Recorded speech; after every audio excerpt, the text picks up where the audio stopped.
20 ғасырда халқымыздың басынан небір нәубет өтті. Соның бірі ашаршылық. Ұжымдастыру науқаны халқымызды негізгі кәсібі мал шаруашылығынан ажыратып, малынан айырған еді. Малынан айырылған ел жаппай аштыққа ұрынды. Қолдан ұйымдастырып халқымызды қынадай қырған сол зымиян саясатқа ашық қарсылық танытып, сын сәтте батылдық танытқан қазақ зиялылары да болды. Сталинге арналғанымен Голощекиннің қолына түскен бесеудің хатын Ғабит Мүсірепов, Мансұр Ғатауллин, Емберген Алтынбеков, Мұташ Дәулетқалиев, Қадыр Қуанышев сынды ел азаматтары бірігіп жазған еді. Наразылық хаты сұрапыл кезеңнің шындығын көрсеткен құжат ретінде тарихта қалды. Бодандыққа көнгісі келмейтін өр рухтың бұлқынысынан Кремльде сескенді.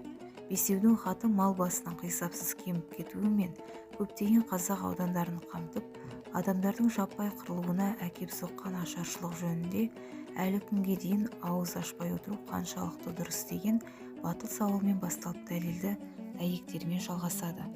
Осы хаттың негізінде белгілі қаламгер Шерхан Мұртаза бесеудің хаты тарихи драмасын жазды. Пьесада хат Голощекиннің қолына түскеннен кейін бюро жиналысы бейнеленеді.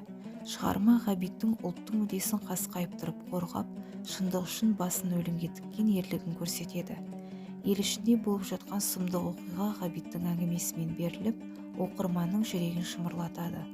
Жазушы бюро отырысы соңында Голощекиннің көзіне тура қарап, сендер қисапсыз қылмыстарыңнан мәңгі бақи құтыла алмайсыңдар, алатыңдар деп қасқаяды. Жазушы сөзі қазақтың жоқшысы болар азаматтардың бар екенін, әлі де туылатынын сездірген еді. Пьеса эпилогы Тұрар Рысқұлов пен Ғабит Мүсіреповтің ана дүниедегі пайымдарымен аяқталады. Екі тұлғаның елесі тамақты кезіп жүріп, халықты азаптаған залымдардың өздері азапқа түсіп жатқанын көреді. Бесеудің хаты жас ұрпаққа азаттықтың қандай қасіретпен келгенін ұғындырар сүбелі туынды болып табылады. Бесеудің хатын жазған азаматтардың бірі Мұташ Дәулетқалиев Батыс Қазақстан облысы Орда өңірінде өмірге келген. 1930 жылы Мәскеудің Плеханов атындағы халық шаруашылығы институтын бітірген. Содан елге келіп түрлі салада басшы қызметтер атқарған. Ал бесеудің хаты жазылған 1932 жылғы 4 шілдеде ол комвуздың ректоры қызметінде болған. Әлі 1937 жыл болмағандықтан Голощекин қанша тісін қайраса да, олардың басын жойып жіберуге құдіреті жетпей тек оппортунистер деп қудалауға ұшыратады. Сол себепті Мұташ ағамыз Арал қаласы парткомының бірінші хатшысы қызметіне жіберіледі. Одан қайтадан Алматыға келіп, Қазақ өлкелік комитетіндегі мәдениет бөлімін басқарады. Бұл қызметте де шыдатпай, Қордай аудандық партия комитетіне хатшы болып кетеді. Әйтеуір 1935 жылы Қазақстаннан кетіп, көзі жоғалғанша Голощекин оның соңына әбден түседі. 1937 жылы Мұқаш халық жауы деген жаламен ұсталады. Енді хаттың қысқаша мазмұнына тоқталатын болсақ, кеше ғана бір қойдың етін бір ағасып жеп, қымызды сабасымен ішетін халықтың енді бүгін бір уыс бидайға зар болып аштықтан қырылып жатқанына бей-жай қарай алмаған жазушы Ғабит Мүсірепов басында Мұташ Дәулетқалиевке ғана осыны қолға алу керектігін айтып, сыр бөліссе керек. Содан екеуі түнделетіп бірде Мұтағаңның біресе Ғабеңнің үйінде бас қосып, тіпті жарналарына да тіс жармай құпия түрде хат мәтінін әзірлеуге кіріседі.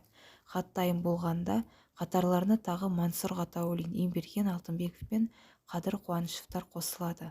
Сонымен бесеудің басын қосқан жазушы Ғабит Мүсірепов.